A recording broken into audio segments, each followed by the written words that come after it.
Avant de lire la parole de Dieu, nous allons prier. D'ailleurs, bonsoir à tout le monde, bienvenue d'être connecté.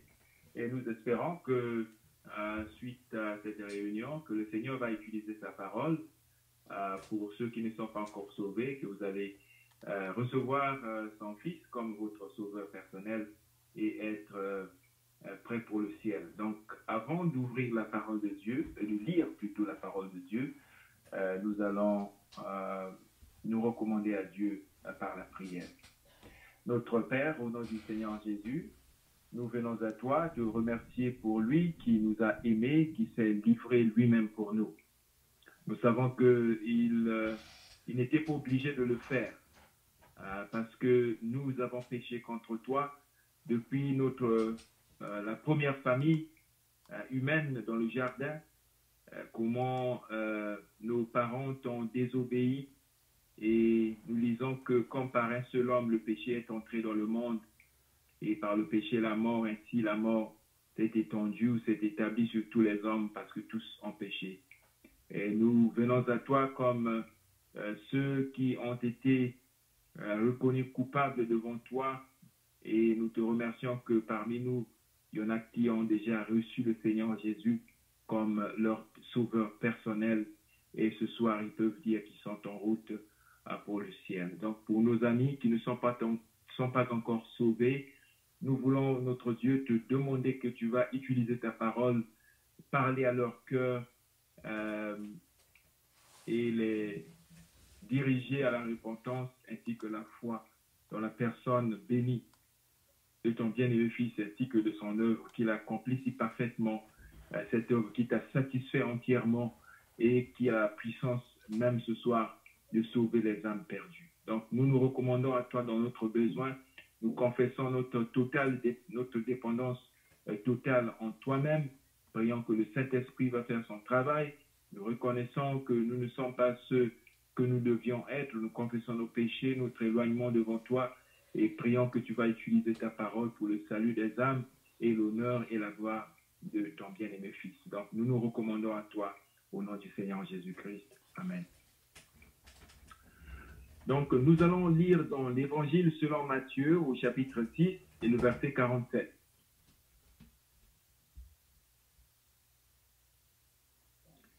L'Évangile selon Jean au chapitre 6 et le verset 47.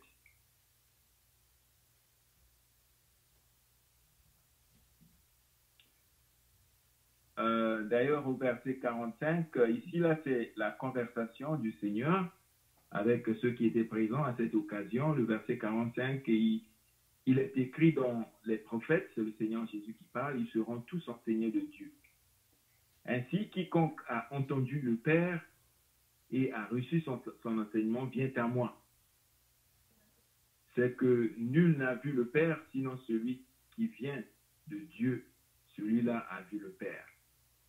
En vérité, je vous le dis, celui qui croit en moi a la vie éternelle. Donc nous allons lire encore une fois ce verset si simple et si clair de la parole de Dieu. C'est le Seigneur Jésus qui parle. Il dit, en vérité, je vous le dis, celui qui croit en moi a la vie éternelle.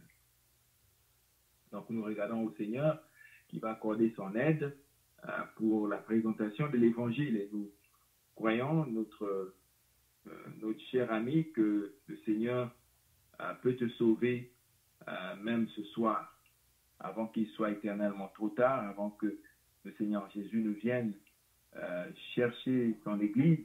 Donc tous ceux qui sont sauvés, et depuis le jour de la Pentecôte jusqu'à ce soir, à 18h12 ou 6h12, ceux qui vont être sauvés, si le Seigneur venait maintenant, tous ils vont être partis, et vraiment la porte du salut pour ceux qui l'ont rejeté va être fermée à jamais. Donc il est grand temps, c'est le moment opportun pour que vous puissiez recevoir le Seigneur Jésus comme votre sauveur personnel. Donc je disais tantôt que ce verset est si simple et si clair. Et d'ailleurs, cette réunion bien que c'est virtuel, on ne se voit pas, mais on s'entend. Et nous sommes bien contents parce que la foi vient de ce qu'on entend et ce qu'on entend de la parole de Dieu. Donc nous venons de lire la parole de Dieu et avec l'aide du Seigneur, on va donner des explications pour que ça puisse être clair et utilisé par le Saint-Esprit pour vous montrer premièrement votre condition de pécheur perdu devant Dieu et ainsi de voir dans la personne du Seigneur Jésus le salut de votre âme. Donc il dit ici, en vérité, je vous le dis, celui qui croit en moi a la vie éternelle. Qu'est-ce que ça veut dire ça, avoir la vie éternelle? Il dit de croire en lui. Qu'est-ce que ça veut dire croire en lui? Il y a beaucoup de gens qui vont se poser toutes sortes de questions pendant que nous disons que ce verset est si simple, ça ne peut pas être plus simple que ceci. La vie éternelle. Donc, lorsque nous parlons de la vie éternelle, c'est vraiment synonyme d'avoir le pardon des péchés. C'est synonyme d'être sûr, 100% sûr, sans doute, que si la mort croisait ton chemin, que tu vas être au ciel. Parce que la Bible nous dit qu'il y a deux destinations, n'est-ce pas? Il y a le ciel pour ceux qui ont la vie éternelle, ceux qui ont cru au Seigneur Jésus-Christ, ceux qui l'ont reçu comme leur sauveur personnel. Et l'enfer, et plus tard le lac de feu, pour ceux qui l'ont rejeté. Et dans le lac de feu, ça va être pour l'éternité. Le ciel, ça va être aussi pour l'éternité. Donc, il n'y a que deux destinations pour toi et moi. Et pour être au ciel, ça prend que nous soyons sauvés pendant que nous sommes sur la terre. Après la mort, vient le jugement. Il n'y a pas de salut une fois qu'on quitte cette vie. Le salut, on a besoin de le recevoir pendant qu'on est dans ce corps. Et une fois qu'on quitte ce corps, notre âme va prendre le voyage dans l'éternité et ça va être l'enfer ou le ciel. Et plus tard, lorsque au dernier jugement, le jugement des morts, le corps va rejoindre l'esprit et l'âme et les deux vont être jetés dans le temps de feu pour ceux qui ne sont pas sauvés. Maintenant, pour ceux qui sont sauvés, c'est le ciel, c'est la félicité céleste, c'est dans la présence de Dieu se réjouir pour l'éternité. Donc, il dit la vie éternelle. Donc, la vie éternelle, c'est comme on a dit tantôt, ça veut dire qu'on a le pardon de nos péchés. On est sûr du ciel. On est sauvé. On est délivré. Maintenant, on ne parle pas de la délivrance des démons, on ne parle pas de la délivrance de la malchance, on ne parle pas de la délivrance des esprits de famille ou des choses que les gens s'attardent beaucoup plus. Non, non, non. Ici, le salut de Dieu, ça va couvrir tout ça, oui, bien entendu, mais le salut de Dieu, c'est être délivré de nos péchés. Voyez-vous, le Seigneur, lorsqu'il est né, avant qu'il ne soit né, le message qu'on avait donné, c'est qu'on l'appellera Jésus car il sauvera son peuple de ses péchés. Parce que, cher ami, le péché est grave. Le péché est fort. Le péché est sérieux. Tellement sérieux que le Seigneur Jésus, le Fils de Dieu, a dû venir ici sur la terre afin de donner sa vie, afin de payer pour nos péchés, de verser son sang précieux afin que toi et moi puissent être sauvés. Que nous puissions être sauvés de nos péchés, être sauvés de la conséquence de nos péchés, c'est-à-dire le jugement de Dieu contre nous. Ça, c'est la conséquence directe de nos péchés. Non seulement être sauvés de nos péchés, le péché qui est vraiment comme un maître qui nous maîtrise, qui nous neutralise et qui nous contrôle. Non seulement on est délivré du péché, mais on est aussi délivré des conséquences du péché, c'est-à-dire le jugement de Dieu contre nous à cause de nos péchés. Et d'être complètement sauvé de la présence du péché, parce que Dieu nous emmène dans son ciel, et dans le ciel, il n'y a point de péché, contrairement à la terre où c'est rempli de péché. Donc c'est ça, ça veut dire être sauvé, être délivré de nos péchés. Est-ce que vous êtes sauvé, cher ami? Est-ce que tu as la vie éternelle? Est-ce que tes péchés sont pardonnés? On ne parle pas ici le fait de lire la Bible, ce qui est tout à fait recommandable, et d'ailleurs c'est la chose à faire. Et il n'est pas ici question qu'on parle de joindre un groupe de prière. Non, c'est pas question d'être baptisé, ou c'est pas question d'avoir un démon chassé de toi. Non, non, non. On parle ici si vous êtes sauvé. Est-ce que tu as la vie éternelle? Est-ce que tu es né dans la famille de Dieu? Je suis en train d'utiliser ces mots parce que c'est tout à fait des synonymes. Ça veut dire que ça dit exactement la même chose. Être né de nouveau, être sauvé, avoir la vie éternelle, avoir le pardon de nos péchés, être sûr du ciel, ça veut dire absolument la même chose. Être délivré de nos péchés, ça veut dire exactement la même chose. Parce que vous savez, chers amis, tous ceux qui sont sauvés, ils se rappellent du moment qu'ils ont été sauvés. Ici, là, ceux qui ont la vie éternelle, ils se rappellent quand est-ce que cette vie a commencé. Et la vie éternelle, c'est en opposition à cette vie naturelle que nous avons. Parce que la vie éternelle, c'est une vie spirituelle. On reçoit cette vie lorsque on croit au Seigneur Jésus. C'est ça qu'il a dit. Celui qui croit en moi a la vie éternelle. Est-ce que tu as la vie éternelle? Quand est-ce que tu as reçu la vie éternelle? Comment est-ce que ça s'est arrivé? Maintenant, on a défini ce que c'est que la vie éternelle. Maintenant, celui qui croit en moi. Ici, là, il n'est pas question d'une croyance historique que d'un être si puissant qui était ici et vous croyez les faits historiques. Non, non, on ne parle pas des faits historiques, bien que c'est important d'être du côté de la vérité quand ça vient aux faits historiques, que réellement il y a eu un homme au nom de Jésus-Christ de Nazareth qui est né à Bethléem, il a grandi à Nazareth, et de là, à environ l'âge de 30 ans, il a commencé son ministère public, ainsi de suite. Mais lorsque le Seigneur dit qu'il croit en moi, il fait référence vraiment à sa personne, ce qu'il dit et ce qu'il a fait. Qu'est-ce qu'il a fait? Vous dites, il a fait beaucoup de miracles. Oui, absolument. Mais il a été à la croix du Calvaire et il a porté en son corps nos péchés. Il a satisfait le cœur de Dieu. Il a satisfait les exigences de Dieu et il a fait la provision. En mourant sur la croix, il a fait la provision pour les pécheurs. Et tous ceux qui vont croire en lui, mort à la croix pour eux, personnellement, ce moment même, la personne reçoit la vie éternelle. C'est ça que ça veut dire, croire en lui. Celui qui croit en moi. Croire à ce qu'il a dit et ce qu'il a fait. Vous savez, il n'est pas physiquement ici, bien qu'il est partout. Oui, nous le croyons. Et il y a des gens qui vont dire, s'il était ici, je croirais en lui. Non, non. Si tu n'arrives pas à croire à ce qu'il a dit, tu ne croirais jamais s'il était présent. Parce que ses paroles sont aussi vraies que sa personne. Ses paroles sont aussi fiables que sa personne. Et c'est pour cela qu'en croyant en lui, on croit à ce qu'il a dit et on croit à ce qu'il a fait. Parce que ce qu'il a fait, c'est ce qu'il avait dit. Lorsqu'il est mort à la croix du Calvaire, il avait dit exactement pourquoi il allait mourir à la croix du Calvaire. C'est une parole certaine et entièrement digne d'être reçue. Le Christ Jésus est venu dans le monde pour sauver les pécheurs.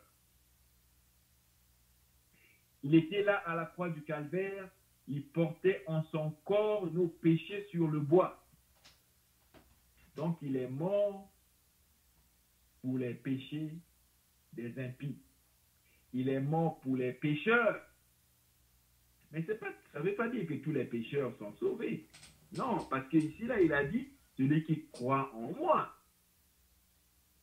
Je me rappelle, le 17 novembre 1990, lorsque pour la première fois, oh oui, je croyais au fait historique qu'il y avait un homme, Jésus-Christ, qui est venu ici. La Bible en parle, il y a une bonne partie de sa vie qui est est clairement écrite dans le Nouveau Testament. Ça parle de lui. Il est né de la Vierge. Il a été conçu par le Saint-Esprit. Et il n'a jamais fait de péché. Il était parfait. La mort n'avait pas de pouvoir sur lui, ainsi de suite. Mais vraiment, de là à croire que quand il est mort à la croix du Calvaire, il était mort pour moi. Oh, je croyais, je savais qu'il était mort pour tout le monde. Mais, cher ami, savoir ou croire qu'il était mort pour tout le monde, ça ne sauve personne. Ah non, ça dit ici, celui qui croit en moi, personnellement, tu as cru en lui.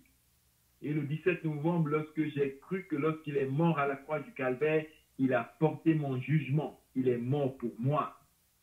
C'est ce moment même, cher ami, que j'ai reçu la vie éternelle, que j'ai le pardon de mes péchés, que j'ai été sauvé, que je suis sûr du ciel, je suis en route du ciel, je suis né dans la famille de Dieu. Ce moment même. Et c'est pour cela qu'il dit, celui qui croit en moi. Non, pas au baptême, pas à la religion, pas en toi-même. Non, au Seigneur Jésus-Christ, mort à la croix pour moi, pauvre pécheur qui ne mérite rien que les flammes de l'enfer. Et j'entends quelqu'un dire, comme d'ailleurs plusieurs fois, les gens m'ont dit, mais ça paraît si simple, mes chers amis, je suis tout à fait ravi et content que c'est aussi simple que ça. Parce que, vous savez, toi et moi, si Dieu avait mis ça compliqué, il y a des choses que Dieu a créées, on pense au son, on pense à l'œil, on pense à la créature même de Dieu, on pense à la complexité de l'univers. Et Dieu aurait pu mettre ce salut encore 1000 fois plus complexe. Non, parce qu'il savait que ce salut, c'est pour les êtres finis comme toi et moi. Les êtres impies, perdus, des pécheurs. Et puisqu'il voulait que tous les pécheurs soient sauvés, il voulait que les pécheurs soient délivrés de leurs péchés. Il voulait que les pécheurs n'aillent pas en enfer et dans le lac de feu. Et il a mis ça de tellement simple. C'est une provision que Dieu a fournie à quiconque reçoit. Le salaire du péché, c'est la mort. Mais le don gratuit de Dieu, c'est la vie éternelle en Jésus-Christ, notre Seigneur. C'est un don. C'est l'offre que Dieu nous donne, même ce soir. Il a mis ça tellement simple. Pourquoi? Parce qu'il veut que tous soient sauvés. C'est là le désir de Dieu. C'est pour cela que c'est simple. Mais ça ne veut pas dire que ce n'est pas précieux. Non, ce salut, cher ami, est tellement précieux parce que ça a coûté la vie du Seigneur Jésus. Ça lui a coûté des souffrances intenses et infinies afin que le salut puisse être disponible gratuitement à tous. Ceux qui se reconnaissent perdus, pécheurs. Êtes-vous pécheur, cher ami? Reconnaissez-vous que vous êtes un pécheur perdu? Pire encore, un pécheur perdu qui mérite l'enfer et le lac de feu? Vous dites, mais ça c'est aller un peu loin. Ah, cher ami, la Bible nous dit que tous, sans exception, tous ont péché et sont privés de la gloire de Dieu. Le péché, un seul mensonge, cher ami. Vous savez, Adam a commis un seul péché, une seule désobéissance à Dieu. Et cela était suffisant pour qu'il soit chassé du jardin. Pour toujours, cher ami. Il n'est plus reparti. Combien de péchés, et toi et moi, commettons par jour? Et ça fait combien de temps que vous vivez sur la terre? Le mensonge, le vol, l'envie, l'ivrognerie. Et la liste peut continuer. La débauche. Non, cher ami, toi et moi, nous sommes coupables devant Dieu. Et c'est pour cela qu'on a besoin du Seigneur Jésus. En vérité, en vérité. Cette parole, on peut se reposer sur cette parole à 100%. En vérité, je vous le dis, le Seigneur te dit ça personnellement. Celui qui croit en moi a la vie éternelle. Pourquoi est-ce que vous ne croyez plus pas en lui, cher ami? Hein? C'est encore cette idée, c'est tellement simple. Vous savez, il y a eu une histoire dans l'Ancien Testament, et avec ça, on va terminer. Peut-être que ça permettra d'illustrer un peu pour ceux qui pensent que puisque c'est un si grand salut, l'impact est éternel. Et pour eux, pour toi peut-être, tu te dis que ce salut devait être tout à fait compliqué pour que ça puisse te satisfaire toi. Mais cher ami, Dieu qui a pourvu ce salut savait des limites. Et je suis content que ce salut est présenté si simplement. Et en même temps, c'est profond et c'est précieux parce que ça a coûté des souffrances éternelles au Seigneur Jésus. Vous savez, il y a un homme dans 2 Rois au chapitre 5, son nom c'est Naaman. Et Naaman, on lit que Naaman c'était un chef de l'armée du roi de Syrie. Hein, il jouissait de la faveur de son maître, c'est-à-dire du roi. Et ça c'est au verset 1 de 2 Rois au chapitre 5, le verset 1. Que Naaman, le soldat, le chef de l'armée du roi de Syrie, jouissait de la faveur de son maître, du roi, et d'une grande considération. Car c'était par lui que l'Éternel avait délivré les Syriens. Donc, on peut voir Naaman, si c'était les soldats de nos jours, hein, sur sa poitrine, il y aura, c'est rempli de médailles. Et Naaman avait une liste de références impressionnante.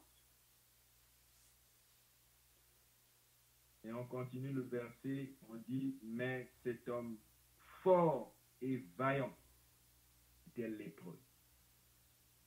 Malgré toutes les références, malgré presque une carrière parfaite, tout d'un coup, il y a une tâche. Les références de Naaman, il était lépreux. Mes chers amis, vous savez, on parle du Covid-19 et qui atteint le monde entier, mais ce n'est pas tout le monde qui est atteint du Covid. On aimerait vous dire, chers amis, qu'il y a une maladie encore plus sérieuse que le virus qui fait trembler les cœurs ce soir. Cette maladie plus grave que la lèpre, c'est le péché, cher ami. Le péché. Ça atteint toutes les races. Ça atteint tous les continents. Et les effets sont néfastes. Et pire encore, le péché emmène tous ceux qui meurent dans leur péché dans l'enfer et le lac de feu. Et tu n'es pas une exception, cher ami. Si jamais tu n'es pas sauvé, si tu n'es pas sauvé ce soir. Et Naaman, lui, il était lépreux. Alors, les Syriens étaient sortis en troupe et ils avaient emmené captive une petite fille du pays d'Israël qui était au service de la femme de Naaman. Et elle dit à sa maîtresse, « Oh, si mon Seigneur était auprès du prophète qui est à Samarie, le prophète le guérirait de sa lèpre. » C'est une petite fille qui emmène la bonne nouvelle. Hein, c'est la bonne nouvelle que nous proclamons. Ce n'est pas la guérison de la lèpre ni du Covid-19. C'est meilleur que ça, cher ami. C'est le salut de Dieu, la délivrance de vos péchés. Le salut qui vient du ciel.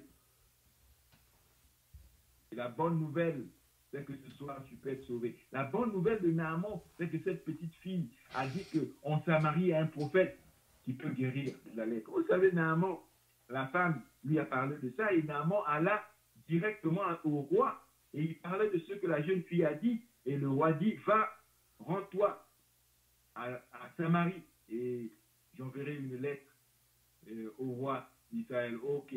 Là, ça a commencé mal. La guérison n'avait rien à voir avec le roi d'Israël. Non, non, non. La petite fille a dit, il y a un prophète qui est à Samarie. Et le roi de Syrie commence à envoyer des lettres au roi d'Israël. Hey, la confusion commence, hein? Mais vous savez, cher ami, c'est ça. Peut-être que vous avez expérimenté cela. Lorsque Dieu commence à te parler, il y a d'autres voix qui interviennent pour t'embrouiller, pour semer la confusion. Et peut-être ce soir, c'est ce qui se passe dans ton cœur. Il y a d'autres voix. Ah, c'est pas si simple que ça. Il doit y avoir quelque chose d'autre. Tu dois faire quelque chose. C'est pas assez ce que le Seigneur a fait. Non, le roi de Syrie commence à embrouiller les choses. C'est ce que la religion fait, cher. C'est la confusion. Mais lorsque ça vient à la Bible, le Seigneur dit, celui qui croit en moi a la vie éternelle. Point, trait. Et ça marche. Et là, Naaman partit, prenant avec lui 10 talents d'argent, 6000 cycles d'or et 10 vêtements de change. Il a pris tout ça là. Il avait fait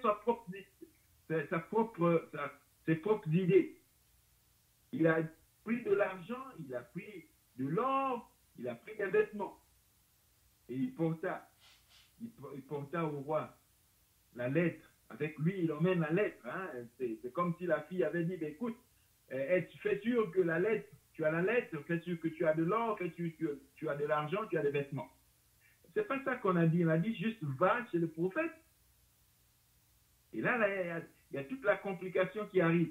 Et il apportait maintenant, quand cette lettre te sera parvenue, tu sauras que tu t'envoies Naaman, mon serviteur, afin que tu le guérisses de sa lèpre.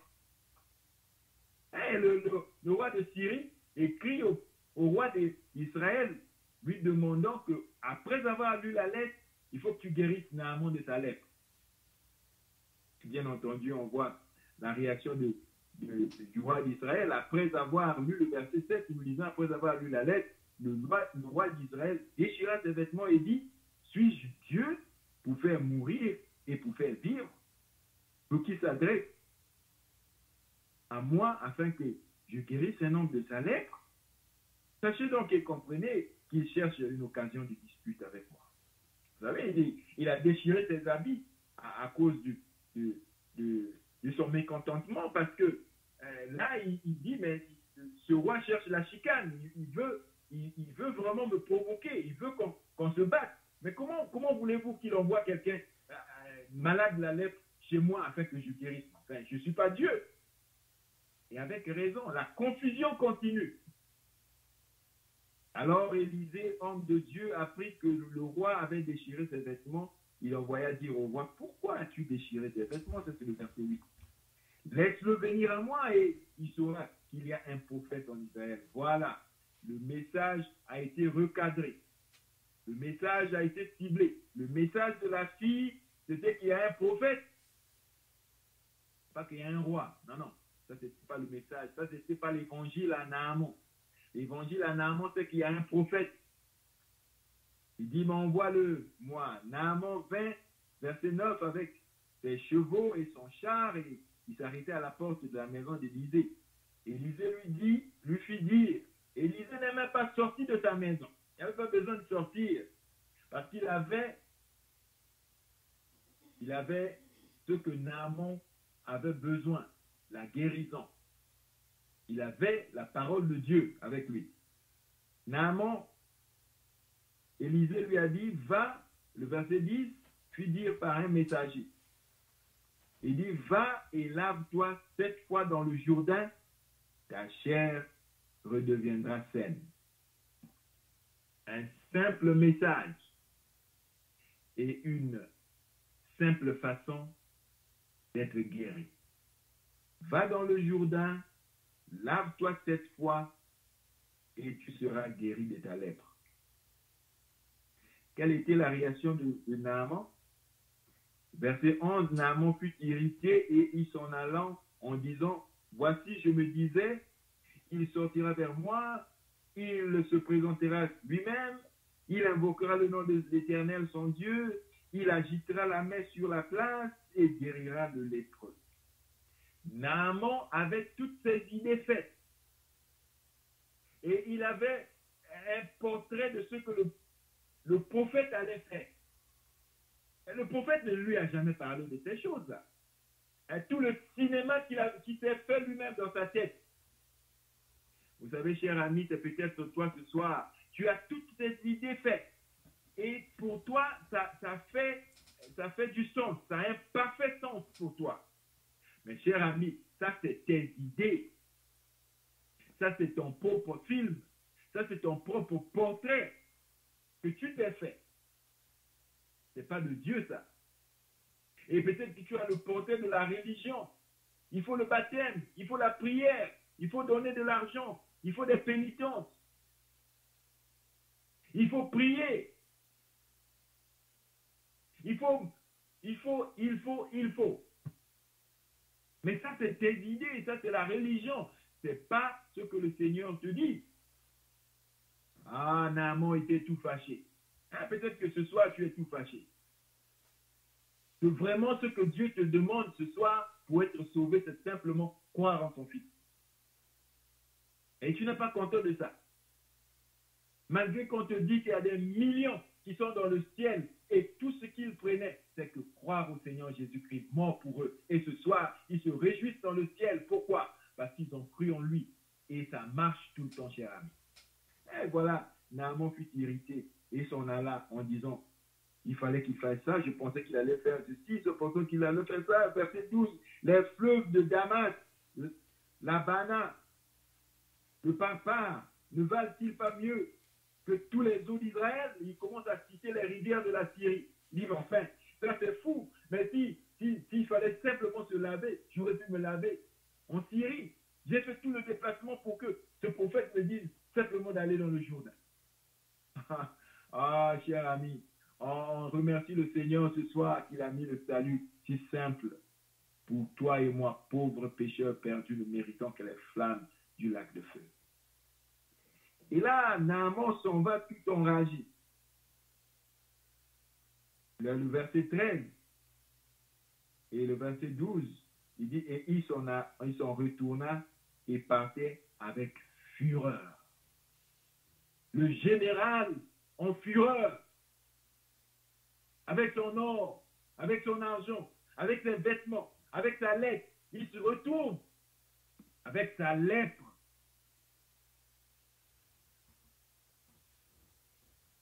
Mais ses serviteurs s'approchèrent pour lui parler et dire, mon père, un signe de respect, mon père, tu ne fais pas du sens, mon cher général Naaman. Ça n'a pas de sens. Hein? Verset 13, il dit, mais mon père, si le prophète t'avait demandé quelque chose de difficile, ne l'aurais-tu pas fait? Ne l'aurais-tu pas fait? Combien plus dois-tu faire ce qu'il t'a dit? Lave-toi et tu seras pur. Ils ont raisonné l'homme. Raisonne un peu. Baisse la température. Pense-y. Il te demande quelque chose de simple. Pourquoi es-tu en fureur? Tu es un pécheur. Pourquoi tu veux que ça soit compliqué? Si Dieu t'aurait demandé quelque chose de compliqué, et je me rappelle dans mon pays, ma grand-mère me parlait qu'il y avait des gens qui allaient des centaines de kilomètres pour être baptisés. Parce que dans le village où on se trouvait, les gens ont chassé les prêtres. Et à un certain moment, il fallait aller sous les genoux, marcher à genoux sur une longue distance.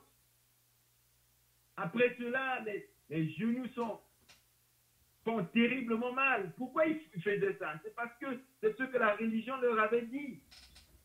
Il fallait faire les pénitences. Il fallait se faire le mal. Mériter la faveur de Dieu. Non, c'est pas ça que Dieu demande, cher ami. Dieu demande ceci. Celui qui croit en moi, à la vie éternelle. Aussi simple que ça. Naaman, raisonne un peu. Soyons raisonnables, cher ami, cher Naaman, soyons raisonnables. Ah oui, l'orgueil. Mais vous savez, cher ami, peut-être pour toi, c'est l'orgueil ce soir. Hein, l'orgueil d'accepter devant Dieu que toi, tu ne peux rien faire pour tes péchés. Hein? L'orgueil d'accepter simplement que je suis un être perdu. Malgré les références, malgré mon éducation, malgré ma richesse, malgré mon intelligence, je ne peux rien faire. Hein, c'est difficile à accepter ça, cher ami. Ah, cher ami, c'est dans votre intérêt de l'accepter, cher ami, parce que c'est vrai. C'est dans votre intérêt de vous courber devant Dieu et d'admettre devant Dieu, je suis un être perdu, je ne mérite que les flammes de l'enfer. Je ne mérite pas le ciel. Non. Je suis un être perdu dans mes péchés. Et Naaman, on lit au verset 15. On lit au verset plutôt 14. Il descendit alors et se plongea 7 fois dans le Jourdain, selon la parole de l'homme de Dieu. Et sa chair redevint comme la chair d'un jeune enfant et il fut pur. Le sang de Jésus, son Fils, nous purifie de tout péché. Celui qui croit en moi a la vie éternelle et le sang de Jésus, son Fils, nous purifie de tout péché. Vous savez,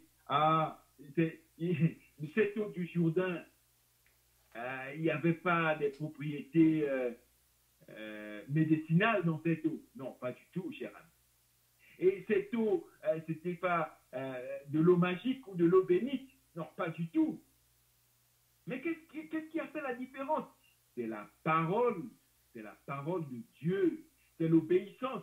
Il a obéi à ce que Dieu a dit à travers son prophète. Va dans le Jourdain. Hey, il a dit de laver 7 fois. Hein? Ce n'est pas une fois. Non. Ce n'est pas 2 fois. Ce n'est pas 3 fois non plus. Et ce n'est pas 8 fois non plus. Non. C'est 7 fois. Et qu'est-ce qui est arrivé? Est-ce que ça a marché? Absolument. Ça a bien marché, cher ami. Ça a très, très bien marché.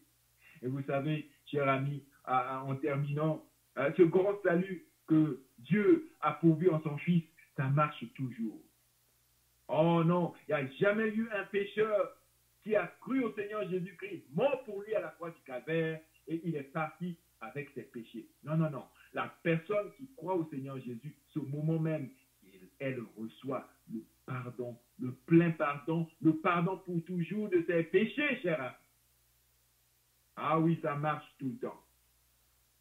Il n'y a pas un seul pécheur qui est venu à lui honnêtement reconnaissant qu'ils étaient perdus, en route vers les flammes, et qui se sont tournés vers le Seigneur Jésus et ont cru qu'il est mort à la croix du Calvaire pour eux, et qui sont repartis avec leurs péchés. Non, pareil comme Naaman. Naaman est reparti en Syrie, sa lèpre est partie. Oh, quel jour ça devait être. Vous demandez à Naaman, mais Naaman, vous vous rappelez quand est-ce que votre lèpre est perdue, est partie plutôt? Il dit absolument. Je me rappelle quand je suis allé dans le Jourdain, comme un lépreux,